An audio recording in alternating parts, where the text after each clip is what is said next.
Welcome to invention classes, change the way of learning. मैं गीता सोनवा जो आपको कंप्लीट रीजनिंग सब्जेक्ट पढ़ा रहा हूं, जो आपको आपके सभी कंपटीशन एग्जाम के लिए हेल्प करने वाली है। और दोस्तों सब बढ़िया, आई होप सब बढ़िया होंगे और पढ़ाई वगैरह काफी अच्छी चल रही होगी। तो दोस्तों हमने वर्बल रीजनिंग के 3 चैप्टर कंप्लीट कर लिए थे और चाहते हो आप मुझसे ऐसे ही कंप्लीट रीजनिंग सब्जेक्ट पढ़ना तो आप मेरे चैनल को सब्सक्राइब कर लें, ठीक है।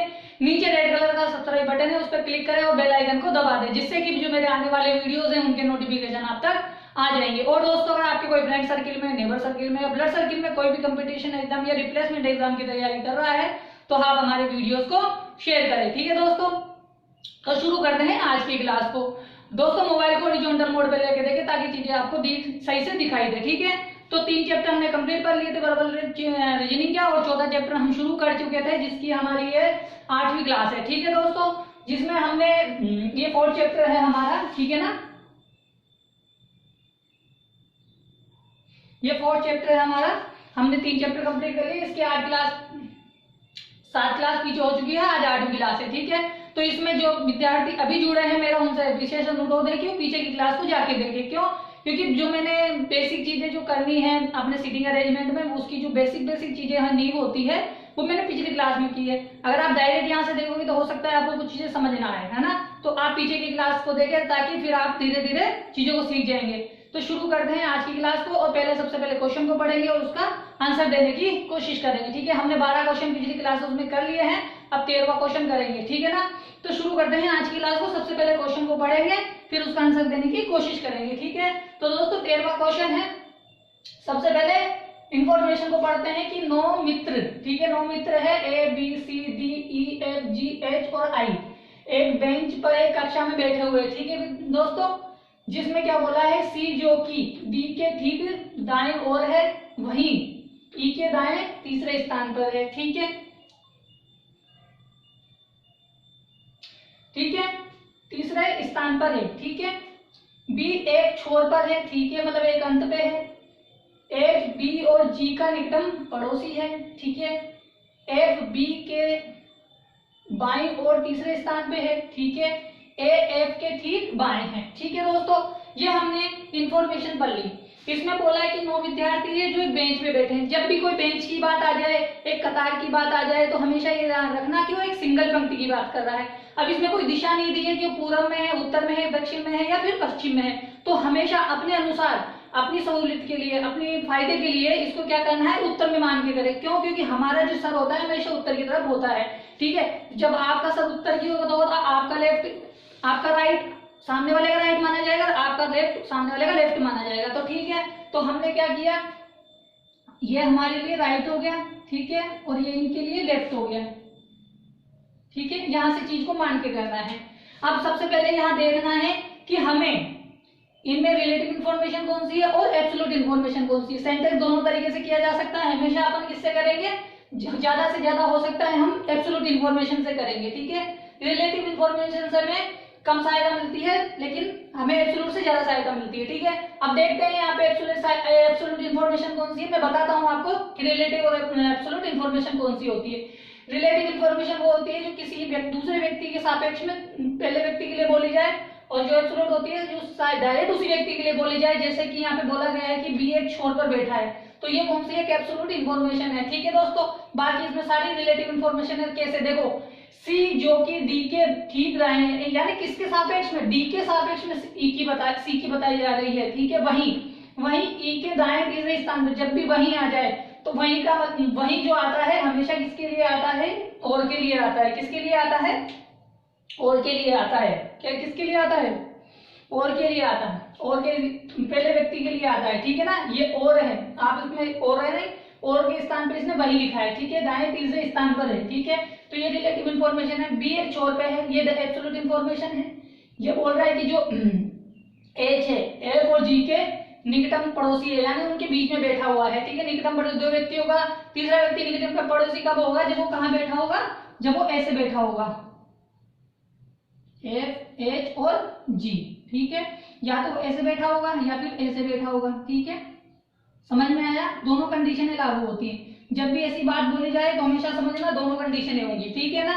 ये चीजें हमेशा ध्यान रखना है। ये चीजें मैंने पिछली क्लास में करा था, वो आ रहा हूँ और अभी भी कर रहा हूँ, ठीक है। यहाँ पे बोला गया है कि एफ बी के बाएं और तीसरे स्थान पर है, यानी बी के सापेक्ष में एफ की इंफॉर्मेशन दी जा रही है, और यहाँ पे ये बोला जा रहा है जो ए है एफ के ठीक बाएं ओर है। तो यहाँ ने सेंटेंस को पढ़ा तो हमें ये पता लगा कि कौन सी रिलेटिव है, कौन सी एब्सोल्यूट इंफॉर्मेशन है। उसके बाद क्या बोल रहा है कि बी के अलावा दूसरे छोर पर कौन बैठा हुआ है, यानी इसमें बोला था कि बी एक छोर पे बैठा हुआ है, ठीक है, लेकिन हमें ये बताना है कि दूसरा कौन सा व्यक्ति है जो दूसरे एक छोर जो खाली होगा वहां पे बैठा होगा, ठीक है। तो हम शुरू करते हैं, कहां से सेंटेंस को शुरू करें, देखते हैं हम सेंटेंस को कहां से पकड़ सकते हैं, ठीक है, यहां से शुरू कर लेते हैं। कोशिश करते हैं हम एब्सोल्यूट इंफॉर्मेशन से करने की कोशिश करते हैं। कहां से करेंगे हम, एब्सोल्यूट इंफॉर्मेशन से करेंगे, ठीक है। ये चीजें बहुत जरूरी है, आप जरूर सीख लें, ठीक है ना, एब्सोल्यूट इंफॉर्मेशन, ठीक है दोस्तों, ताकि आपको पता रहे कि रिलेटिव इंफॉर्मेशन कौन सी होती है और एब्सोल्यूट इंफॉर्मेशन कौन सी होती है, ठीक है। 9 विद्यार्थी 9 लोग हैं जो एक बेंच पे बैठे हैं, तो मैंने ऐसे पंक्ति खींची नहीं है, आप ऐसे खींच के भी कर सकते हो, लेकिन हम डायरेक्ट बिठा के करेंगे, ठीक है। अब देखो सबसे पहले हम कहते हैं कि बी एक छोर पे बैठा है, ठीक है। देखो दोस्तों यहाँ से 9 व्यक्ति शुरू होंगे, तो मैंने क्या किया, यहाँ पे एक बार तो मैंने यहाँ पे बी ले लिया, ठीक है, और एक कंडीशन मैंने ये मान ली कि एक बार बी यहाँ ले लिया मैंने, ठीक है ना। भाई उसने ये नहीं बोला कि बी कौन से छोर पे है, बस ऐसा बोला है कि बी एक छोर पे बैठा है, तो हो सकता है कि वो लेफ्ट छोर पे हो, या हो सकता है वो कौन से हो, राइट छोर पे हो, ठीक है, ठीक है दोस्तों। तो हमने ये छोर मान लिया। अब बाकी बचे 8 है लोग, उनको बिठा देते हैं, 1 2 3 4 5 6 7 8, 1 2 3 5 6 7 8, ठीक है, ये हमने बिठा दिया, 9 लोगों को बिठा दिया। अब देखो, अब इसमें बी के संबंध में, यानी बी से रिलेटेड ऐसी कोई बात बोली जा रही है क्या जहां से हम सेंटेंस को जोड़ सके, ठीक है। इन दोनों में से एक सेंटेंस गलत हो जाएगा और एक सेंटेंस हमारे लिए सही रहेगा, ठीक है। अब देखो बी एक छोर पे बैठा है, ठीक है, बात समझ में आ गई। अब बी के लिए और कोई बात बोला, देखो एफ है ना जो बी के बाईं और तीसरे स्थान पर है, यानी बी के बाईं और तीसरे स्थान पर कौन है, एफ है, ठीक है। जब भी 2 व्यक्ति बैठे हो, जब भी 2 व्यक्ति एक साथ दे रखे हो, देखो यहाँ पे 2 व्यक्ति एक साथ दे रखे हैं, कि जब भी 2 व्यक्ति एक साथ दे रखे हो तो हमेशा सेकंड व्यक्ति को पहले बिठाओ, ठीक है।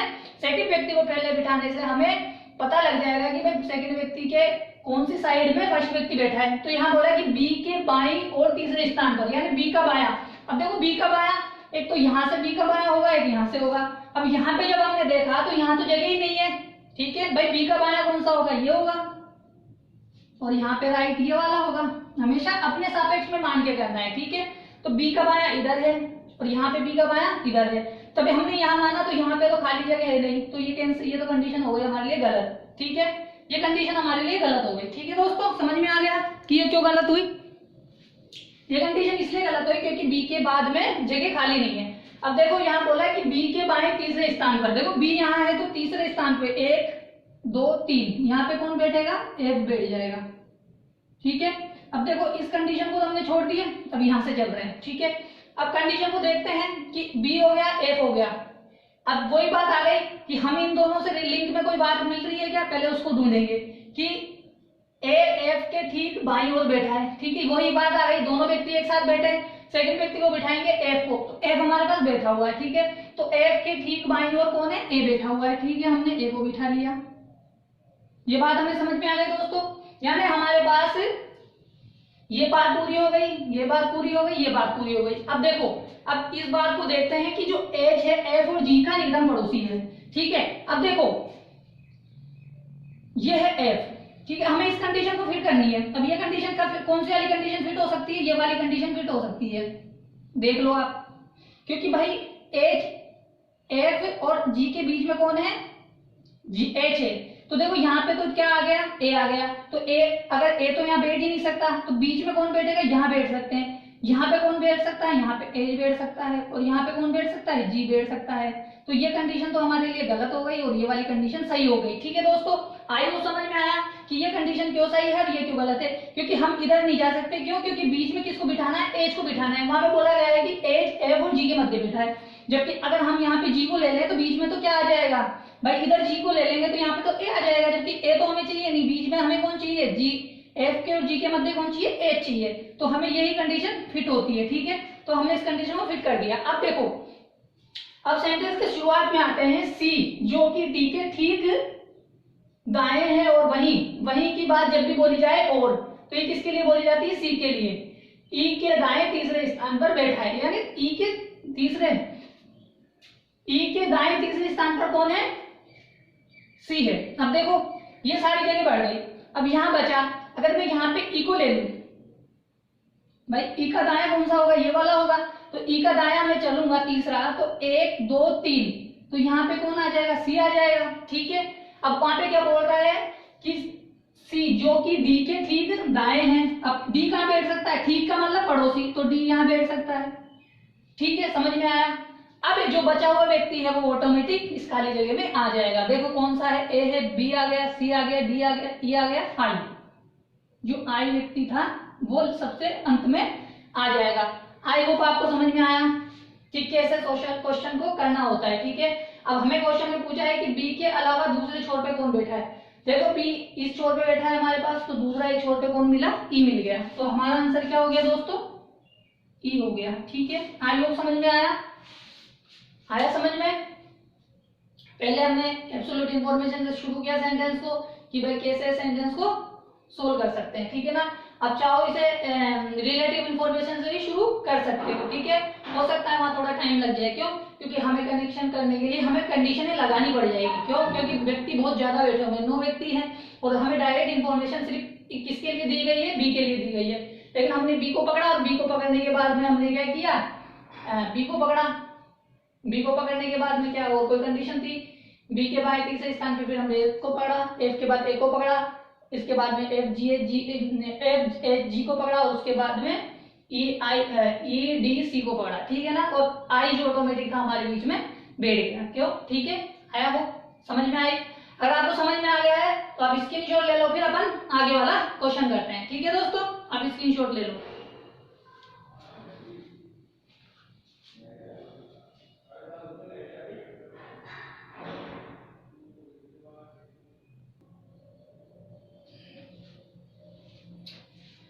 ठीक है दोस्तों, तो ये 14वां क्वेश्चन है, हमें इसको पढ़ना है और इसका आंसर देना है। ठीक है, आगे पिछला क्वेश्चन आपको समझ में आ गया होगा, काफी अच्छा क्वेश्चन था वो, है ना। अब हम ये वाला करेंगे, पहले इंफॉर्मेशन को पढ़ेंगे, फिर उसका आंसर देने की कोशिश करेंगे। 14वां क्वेश्चन है ए, पहला पॉइंट बोल रहा है कि 6 मित्र ए बी सी डी तथा एफ एक दूसरे की ओर मुख किए हुए एक वर्ताकार घेरे में बैठे हैं। ठीक है, 6 व्यक्ति है, घेरे में एक दूसरे की तरफ मुंह करके बैठे हैं। ठीक है, बी एफ सी के बाईं ओर है, यानी बी पॉइंट है, सी पॉइंट है कि ई एफ के बाईं ओर तीसरा है, और डी पॉइंट है कि बी ई ए और ई के मध्य। ठीक है, क्वेश्चन क्या पूछा है कि 6 मित्रों को वर्ताकार घेरे में व्यवस्थित करने के लिए किस कथन की आवश्यकता नहीं है। मतलब एक 4 कथन जो दिए हैं, इनमें से किस कथन की आवश्यकता नहीं है।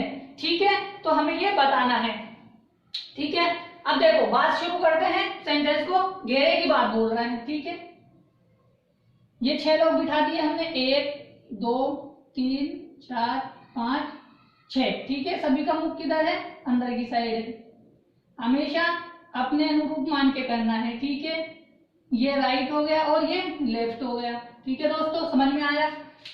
अब देखो क्वेश्चन को देखते हैं, ये तीनों कौन सी इंफॉर्मेशन दी है, आप समझ चुके होंगे कि ये तीनों कौन सी है, रिलेटिव इंफॉर्मेशन है। क्यों, क्योंकि उस एक व्यक्ति के लिए डायरेक्ट बात नहीं बोली गई है, यहाँ पे एफ के लिए बात बोली गई है सी के सापेक्ष में, यहाँ पे ई के लिए बात बोली गई है एफ के सापेक्ष में, यहाँ बी के लिए बात बोली गई है ए और ई के सापेक्ष में। ठीक है, समझ में आया होगा कि सापेक्ष इंफॉर्मेशन क्या होती है, रिलेटिव इंफॉर्मेशन क्या होती है। जब किसी 2 व्यक्तियों के संबंध में तीसरे व्यक्ति के लिए कोई बात बोली जाती है, या फिर दूसरे व्यक्ति के सापेक्ष में फर्स्ट व्यक्ति के लिए कोई बात बोली जाती है, या पहले व्यक्ति के बारे के संबंध में दूसरे व्यक्ति को बात बोली जाती है, तो उसे रिलेटिव इंफॉर्मेशन कहते हैं। अर्थात ऐसा आप समझ लीजिएगा, जब 2 व्यक्ति आ जाए या 3 आ जाए तो वो सापेक्ष इंफॉर्मेशन होती है। डायरेक्ट अगर बोल रहा है वो एक व्यक्ति के लिए, तो वो एब्सोल्यूट इंफॉर्मेशन है। ठीक है, अब देखो कहां से शुरू कर सकते हैं, यहीं से शुरू कर लेते हैं। ठीक है, सी के देखो 2 से, जब भी बताया है पिछली क्लास में, जब भी 2 व्यक्ति एक साथ बैठ जाएं, मतलब सेंटेंस में आ जाए, तो उसे कैसे लिखना है, पहले सेकंड व्यक्ति को बिठाना है, ठीक है। आई होप समझ में आया कि एफ सी के बाएं ओर है, ठीक है, समझ में आया। देखो यहां मैंने सी को ले लिया, ठीक है, अब सी के बाईं ओर बोल रहा है, ठीक है। देखो दोस्तों यहाँ पे ठीक नहीं बोल रहा है ना, सेंटेंस को समझने की कोशिश कीजिएगा कि ठीक नहीं बोल रहा है वो, क्योंकि आप ठीक बोल लेता वो तो समझ में आ जाता। लेकिन हम क्या करेंगे, उसने ठीक तो नहीं बोला, लेकिन हम क्या करेंगे कि यहाँ पे मान लेंगे कि भाई ठीक है, मान लिया, कंडीशन मान ली, अगर आवश्यकता पड़ेगी तो हम और कंडीशन ड्रॉ कर लेंगे, ठीक है। तो ये बोल रहा है कि सी के बाएं ओर क्या है, एफ है, तो हमने क्या किया, सी के बाएं ले लिया एफ, ठीक है, डायरेक्ट ठीक ही ले लिया हमने ये नहीं देखा कि भाई हमें आवश्यकता पड़ेगी क्या, ठीक है, कोई बात नहीं। अब देखो, अब बोल रहा है कि एफ के बाएं तीसरा ई है, क्या सेंटेंस है, एफ के बाएं दो व्यक्ति साथ में बैठे हैं, पहले सेकंड को बिठाएंगे फिर फर्स्ट को बिठाएंगे, एफ हमारे पास बैठ गया है, ठीक है। हमने मान लिया कि भाई सी के ठीक बाएं कौन बैठा हुआ है, ई एफ बैठा हुआ है, और हमने ये मान लिया कि भाई सेकंड व्यक्ति एफ हमारा बैठा हुआ है, तो एफ के बाएं तीसरा बिठाना है किसको, ई को, तो 1 2 3, तो यहाँ पे कौन आ जाएगा, ई आ जाएगा। समझ में आ गई होगी दोस्तों बात, है ना। अब क्या बोल रहा है, अब बोल रहा है कि जो बी है ना, ए और ई के मध्य है, ठीक है, किसके मध्य है, ए और ई के मध्य है, जो बी है ना, ए और ई के मध्य है, तो क्या ई यहाँ पे बैठ सकता है क्या, दी ई यहाँ बैठा हुआ है, तो ई और ए के मध्य एक बैठेगा, कौन है, देखो कैसे बैठेगा भाई, जो बी है ना कैसे बैठ सकता है, या तो ऐसे बैठेगा या बी ऐसे बैठेगा, भाई है तो मध्य, लेकिन ये नहीं बोला गया कि किस तरह बैठेगा, ठीक है। अब इसमें से जो सेंटेंस गलत हो जाएगा उसको उठा देंगे। अब देखो यहाँ पे कौन बैठा हुआ है, ई बैठा हुआ है, ठीक है। अगर हम यहाँ पे बी को लेंगे तो फिर यहाँ पे किसको लेना पड़ेगा, ए को लेना पड़ेगा, जो हो नहीं सकता, ठीक है। अगर हम मान लो यहाँ पे देखें, यहाँ पे कौन है हमारे पास, ई है, ठीक है, तो यहाँ पे हम किसको मानेंगे, बी को मानेंगे, ठीक है, ठीक है। यहाँ पे बी को मानेंगे तो बचा हुआ कौन है, ए, तो ए यहाँ बैठ जाएगा, ठीक है, समझ में आया। तो कौन सी कंडीशन बैठी है हमारे लिए, ये वाली कंडीशन बैठी, लेकिन उधर की साइड, ठीक है, इधर नहीं बैठ पाई, ठीक है। अब बाद बचा हुआ व्यक्ति कौन है, जो यहाँ बैठ जाएगा, कौन था, ए बी और डी, ठीक है। आयो आया समझ में, आगे होगा समझ में दोस्तों, है ना, किस तरह हमने बिठाया है। अब क्वेश्चन में क्या बोल रहा है कि 6 मित्रों को वर्ताकार घेरे में बिठाने के लिए हमें कौन सी इंफॉर्मेशन की आवश्यकता नहीं है, ठीक है, बताइए।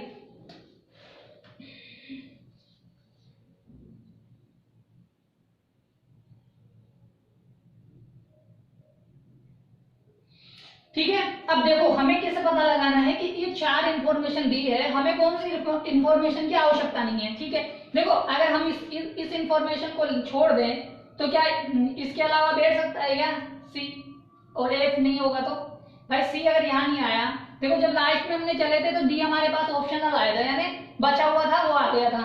लेकिन अगर हम यहाँ से चलते हैं तो यहाँ पे देखो एफ यहाँ पे भी, एफ यहाँ पे, लेकिन सी भी ऑप्शनल हो जाएगा। जब कभी भी ऐसी कोई कंडीशन आ जाए तो हमेशा ध्यान रखना कि भाई एफ यहाँ पे भी, एफ यहाँ पे भी है। अगर यहाँ से तो हम एफ को पकड़ लेंगे क्योंकि एफ दिया हुआ है, ठीक है, लेकिन यहाँ पे एफ सी दिया हुआ है सिंगल, तो हम सी को कैसे डिफाइन करेंगे, जब हम पूरा ड्रॉ कर लेंगे, ठीक है ना। अभी आप ड्रॉ करोगे ना तो आपको पता लगेगा कि हमें किस आवश्यकता पड़ रही है सेंटेंस की। अब देखो इसको समझ लेते हैं अच्छी तरह, आपको परेशानी नहीं होनी चाहिए, ठीक है। तो ये 6 लोग गए, 6 हो गए हमारे पास, 2 2 4 2 6, ठीक है। अब देखो सबसे पहले आप ये इंफॉर्मेशन तो चाहिए क्योंकि इसके बिना तो सेंटेंस पता ही नहीं लगेगा कितने लोग हैं, ठीक है, क्योंकि वहां पे 6 लोगों की बात हो रही है, सेंटेंस में 5 लोगों की बात हो रही है। क्यों, देखो 3 4 और 5, ठीक है ना, कितने लोगों की बात हो रही है, 4 की बात हो रही है, ये आ गए 2, ठीक है, 2 4 और 1 5, ठीक है। यानी यहाँ पे कितने लोगों की बात हो रही है, 3 4 और 5, ठीक है, 5 लोगों की बात बोली जा रही थी। लेकिन हमें ये यहाँ पे जब बात समझ लीजिएगा कि भाई हमें पूरी सेंटेंस में बातें पता लग जाए कि भाई हाँ, अभी आप देख लो कि भाई हम इस सेंटेंस को छोड़ दें तो क्या हमारा डायग्राम बन जाएगा क्या, देख लो आप कि एफ के बाएं, इधर में मान लो इस सेंटेंस को लूं, पहले यहां से लेते हैं, अपन किसको छोड़ते हैं, पहले इसको लेते हैं, इसको छोड़ेंगे, तो इसको छोड़ देंगे तो हमारे पास कितने लोग बैठेंगे, यहाँ से सिर्फ हमने ये माना, यहाँ पे मान लिया सी, यहाँ पे मान लिया हमने एफ, ठीक है, हम इसको छोड़ रहे हैं अभी, है ना, इसको हम छोड़ के चल रहे हैं, ठीक है भाई, हमारे को डी की आवश्यकता नहीं पड़ रही है, देख रहे हैं, ठीक है दोस्तों। तो देखते हैं कि हमने सी के बाएं जब दो में बताई थी मैंने कि जब दो व्यक्ति एक साथ आए तो पहले सेकंड को बिठाना है फिर एफ को बिठाना है, ठीक है, फर्स्ट को बिठाना है। मैंने सी को बिठाया फिर एफ को बिठाया, ठीक है। अब आगे चले कि एफ के बाएं तीसरे स्थान पे ई है, एफ के बाएं तीसरे स्थान पर ये लो ई आ गया। अब अगर हम छोड़ दें इस बात को भूल जाएं तो क्या हमारे पास सारे व्यक्ति आ गए? नहीं आए, तो इस कंडीशन की आवश्यकता है हमें, ठीक है। अब क्या कर रहे हैं, सेकंड वाली को छोड़ देते हैं, ठीक है, सेकंड वाली को छोड़ देते हैं। तो देखो पहले को देखेंगे और इसको देखेंगे, बी सी के दाएं इसको बिठा दिया, ठीक है। अब क्या करना है, क्या इनसे कोई लिंक मिल रहा है हमें, कि इनसे कोई लिंक की बात की जा रही है हमें कि भाई हम इसमें सेंटेंस में बिठा सकते हैं। भाई बी और सी के बारे में यहाँ पे कोई बात बोली जा रही है, क्योंकि हमने इस सेंटेंस को छोड़ा है, डायरेक्ट इसको और इसको लेना है। तो यहाँ से पता नहीं लग रहा है कि हमें कि भाई एफ और सी के बारे में यहाँ से कोई लिंक नहीं मिला, तो हमें इसकी भी आवश्यकता है, ठीक है। अब हम देख रहे हैं कि इसको छोड़ दें, अब इसको छोड़ दें तो यहाँ से ले लेते हैं कि एफ के बाएं तीसरे स्थान पर, सॉरी यहाँ से लेते हैं, एफ को यहाँ ले लिया मैंने, हमेशा यही मान के करें जितना अच्छा हो। जब दो व्यक्ति साथ आ जाए तो एफ के बाएं तीसरे स्थान पर कौन है, ये लो कौन आ गया, ई आ गया। अब देख लो पहले को छोड़ा है, अब ई और ए के मध्य कौन बैठेगा, बी, यानी ये दोनों बातें हैं। देखो यहाँ पे भी आ सकता है, यहाँ पे बी आ सकता है, यहाँ पे ए आ सकता है, ठीक है, यहाँ पे बी आ सकता है और यहाँ पे भी ए आ सकता है, ठीक है। तो यहाँ पे भी हमें क्या आवश्यकता पड़ी, उस सेंटेंस की आवश्यकता पड़ी, ठीक है ना, क्योंकि उसके बिना भी हम इसको नहीं कर पाएंगे, तो हमें ये सेंटेंस भी चाहिएगा। तो यहाँ से हमें पता लग गया कि हमें सारे सेंटेंसों की आवश्यकता है, तभी हम इसको डिफाइन कर सकते हैं। तो यहाँ क्या लिख सकते हैं, सभी आवश्यक चाहिए, सभी आवश्यक, क्या हो जाएगा दोस्तों, सभी आवश्यक, ठीक है। आ गया समझ में। आप सेंटेंस को छोड़ के पता लगाओगे कि कौन से सेंटेंस की आवश्यकता है। ऐसा क्वेश्चन पूछा नहीं जाता है, लेकिन फिर भी बाकी आगे जब हम चलेंगे बड़े क्वेश्चन करेंगे तो उसमें 5-5 क्वेश्चन करेंगे, तो वहां पे आपको पता लगेगा कि किस किस तरह से क्वेश्चन पूछे जा सकते हैं, ठीक है ना। आई होप समझ में आ गया होगा, समझ में आ गया, स्क्रीनशॉट ले लो, फिर अपन आगे बढ़ते हैं, दूसरा क्वेश्चन करते हैं।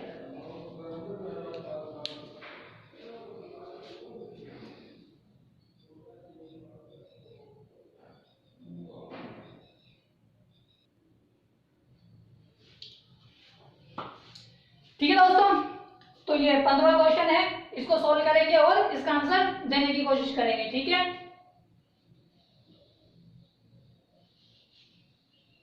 ठीक है, तो सबसे पहले क्वेश्चन को पढ़ेंगे, ठीक है। महादेव, सूरज, जगरूप, शेर सिंह, विमला तथा गिरवर एक षटकोणीय मेज के कोनों पर बैठे हैं, ठीक है दोस्तों। षटकोण का मतलब समझ गए होंगे आप, जिसमें 6 कोने होते हैं, ठीक है।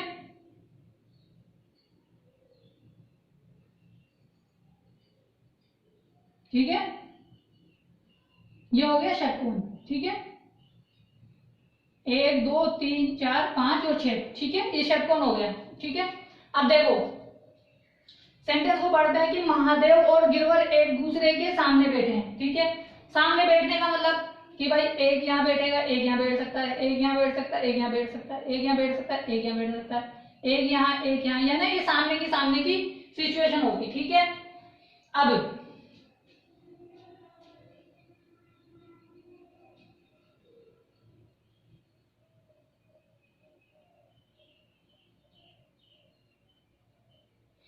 ठीक है, अब देखते हैं, आगे चलते हैं।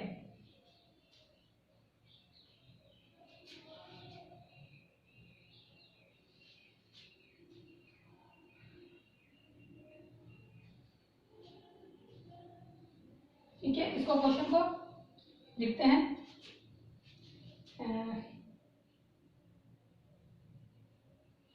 विमला के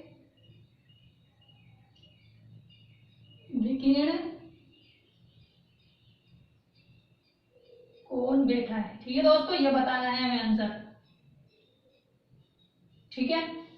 हमने देख लिया कि एक विकिरण की बात की जा रही है, महादेव और सूरज एक दूसरे के सामने हैं, ठीक है। सूरज महादेव के पास में, गिरवर के बाएं ओर दूसरा है, शेर सिंह और जगरूप एक दूसरे के विकीर्ण है, ठीक है भाई। अब देखो हमें सेंटेंस को पकड़ना है, इस सेंटेंस को कहां से पकड़े, तो सबसे पहले ऐसी कोई बात बोली जा रही है जिसको हम रख सके, ठीक है ना।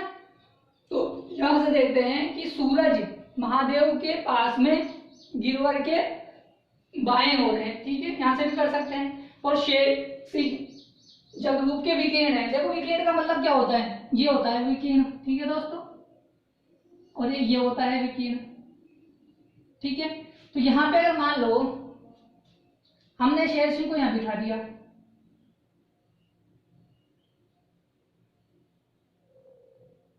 ठीक है, तो यहाँ पे कौन बैठ जाएगा, जगरूप बैठ जाएगा,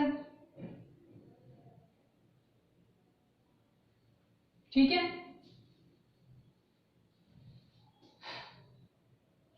उसके बाद ये कंडीशन बनती है, एक कंडीशन ये भी बन सकती है,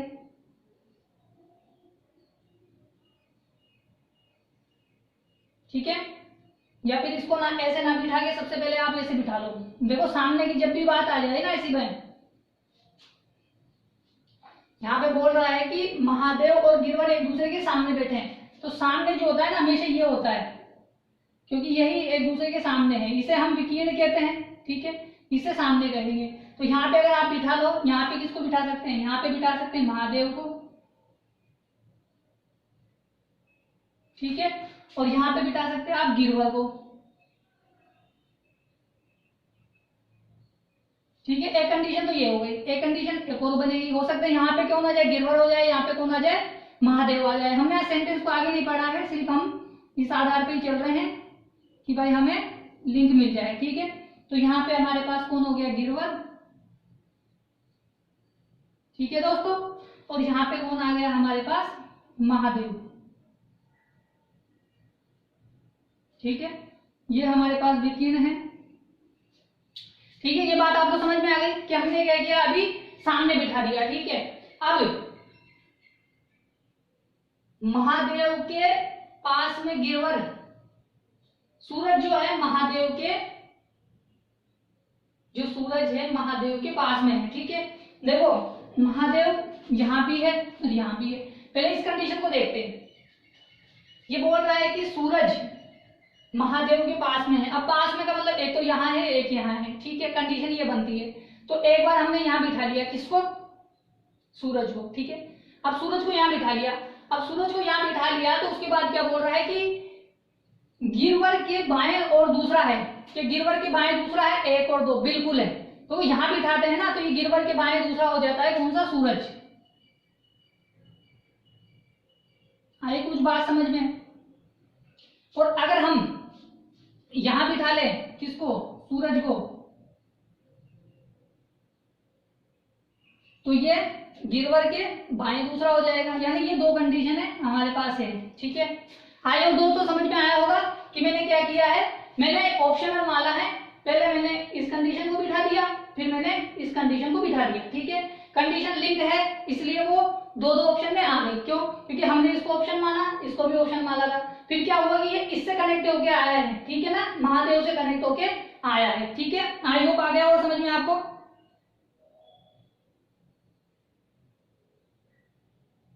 ठीक है। ये कंडीशन हमने मान ली। अब देखो आगे चलते हैं।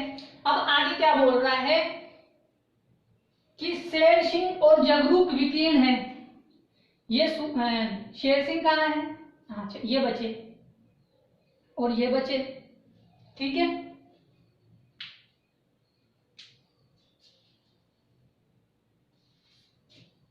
ठीक है दोस्तों, अब किसको बिठा सकते हैं हम, हमारे पास सूरज आ गया, हाँ महादेव गिरवर, सूरज महादेव के पास में, ठीक है, महादेव के पास में, महादेव के पास में गिरवर के बाएं तीसरा है, ठीक है। शेर सिंह जगरूप के विकीर्ण बैठा है, ठीक है। अब देखो शेर सिंह और इसको बिठाना है किसको, जगरूप को। दोस्तों ये हो गया शेर सिंह, माना है अपन ने ना, यहाँ मान लिया अपन ने शेर सिंह को, ठीक है, और यहाँ मान लिया हमने जगरूप को, ठीक है। लेकिन दोस्तों ऐसा भी तो हो सकता है ना कि यहाँ पे शेर सिंह आ जाए, ठीक है, और यहाँ पे कौन आ जाए, जगरूप आ जाए, ठीक है। ऐसी कंडीशन हो सकती है ना। वैसे ही यहाँ पे भी हो सकता है कि भाई यहाँ पे मान लो शेर सिंह आ जाए, ठीक है, यहाँ पे जग रूप आ जाए, ठीक है, या यहाँ पे जग रूप आ जाए और यहाँ पे शेरसिंह आ जाए, ठीक है ना, क्योंकि कंडीशन बन रही है, ठीक है। लेकिन हमसे क्वेश्चन में क्या पूछा है कि विमला के विकीर्ण कौन बैठा है, सिर्फ हमें ये पता लगाना है विमला। अब जो बची हुई जगह होगी, यहाँ पे भी बची हुई जगह क्या किसकी रहेगी, विमला की रहेगी, ठीक है, और यहाँ पे भी बची हुई जगह किसकी रहेगी, विमला की रहेगी, ठीक है। और हमें ये देखना है कि विमला के विकीर्ण कौन है। विकीर्ण का मतलब जो ये वाली विकीर्ण रेखा में यहाँ पे सूरज बैठा हुआ है और यहाँ पे भी सूरज बैठा हुआ है। तो आई होप हमें यहाँ से पता लग गया कि हमारे को जो चाहिए था वो हमें कौन चाहिए था, हमें विमला का विकीर्ण चाहिए था, जो कौन था, सूरज था, ठीक है दोस्तों। आई होप समझ में आया होगा। हमारे पास ये चीजें तो ऑप्शनल रह गई, ये भी रह गई, पर हमें यहाँ पता लगा कि जो खाली स्थान था वहां पे सिर्फ जगह किसकी बची है, विमला की बची है। विमला जब यहाँ बैठ जाएगी तो हमें पता है कि उसके सामने की विकीर्ण में कौन बैठा है, सूरज बैठा है। जब यहाँ विमला बैठ जाएगी तो यहाँ पे कौन बैठा है, सूरज है। तो आई होप आपको समझ में आया होगा कि ये कंडीशन है तो यहाँ पे डबल है, यहाँ पे भी डबल है, यानी 4 कंडीशनें बन गई। लेकिन हमें ये पक्का पता लग गया कि भाई जो विमला है ना उसका स्थान फिक्स है कि वो कहाँ बैठेगी, इसी खाली जगह बैठेगी। क्यों? क्योंकि उसने एक बात बोली थी कि शेर सिंह और रूप सिंह एक दूसरे के विकीर्ण है। तो विकीर्ण तो यहाँ सूरज तो आ गया, तो यहाँ पे तो शेर सिंह में से कोई आ नहीं सकता, क्योंकि विकीर्ण तो दोनों को बिठाना पड़ेगा। तो विकीर्ण जब बिठाएंगे तो या तो यहाँ शेर सिंह, यहाँ जगरूप सिंह, या यहाँ जग शेर सिंह, यहाँ जगरूप सिंह, या तो यहाँ पे शेर सिंह, यहाँ जगरूप सिंह, यहाँ शेर सिंह, यहाँ जगरूप सिंह। लेकिन हमें यह पता लग गया कि विमला का स्थान पक्का है, तो उसके विकीर्ण कौन बैठेगा, सूरज बैठेगा, ठीक है। तो हमने सूरज को बिठा दिया विमला के विकीर्ण, ठीक है। आई होप समझ में आया होगा, बहुत इंपॉर्टेंट था। ऐसी कंडीशनें बनेगी आगे जब हम क्वेश्चन करते जाएंगे, ऐसी बहुत सारी कंडीशनें बनेंगी। आपको हो सकता है बहुत ही दिमाग लगाना पड़ेगा, क्योंकि काफी टफ चैप्टर होता है इसको, है ना। तो आपको सोच समझ के चीजों को करना है, ठीक है। आप स्क्रीनशॉट ले ले, फिर अपन आगे बढ़ते हैं।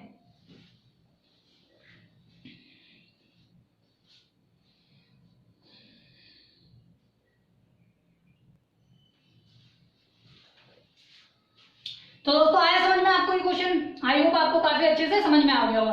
तो दोस्तों अगर आप चाहते हो मुझसे ऐसे ही कंप्लीट रीडिंग सब्जेक्ट पढ़ना, तो आप मेरे चैनल को सब्सक्राइब कर ले, ठीक है, जिससे कि मेरे जो आने वाले वीडियोस हैं उनके नोटिफिकेशन आप तक आ जाएंगे, ठीक है दोस्तों। नीचे रेड कलर का सब्सक्राइब बटन है, उस पर क्लिक करें और बेल आइकन को दबा दें, जिससे कि मेरे जाने वाले वीडियोस हैं उनकी नोटिफिकेशन आप तक आ जाएगी। और दोस्तों आपके अगर कोई फ्रेंड सर्किल में, नेबर सर्किल में, ब्लड सर्किल में कोई भी कंपटीशन एग्जाम की तैयारी कर रहा है, तो आप इनको वीडियोस शेयर करें, ठीक है दोस्तों। तो आज हमने 15 क्वेश्चन कर लिए हैं, कल हम इससे आगे बढ़ेंगे और अच्छे अच्छे क्वेश्चन करेंगे, ताकि आपका बेसिक बहुत मजबूत हो जाए इन चैप्टरों को लेकर, क्योंकि ये चैप्टर आपके बहुत ज्यादा फायदेमंद होने वाले हैं, ठीक है। कल मिलेंगे इसके आगे के क्वेश्चन के साथ। जब तक आप प्रैक्टिस करते रहें और चीजों को सीखते रहें, जो मैंने करवाए हैं क्वेश्चनों को देखें और उनको हल करने की कोशिश करें कि यह कैसे आया है, ठीक है ना। फिर अपन कल मिलेंगे और आगे के क्वेश्चन करेंगे, ठीक है दोस्तों। आप तो स्वस्थ रहे और पढ़ाई करें, ठीक है।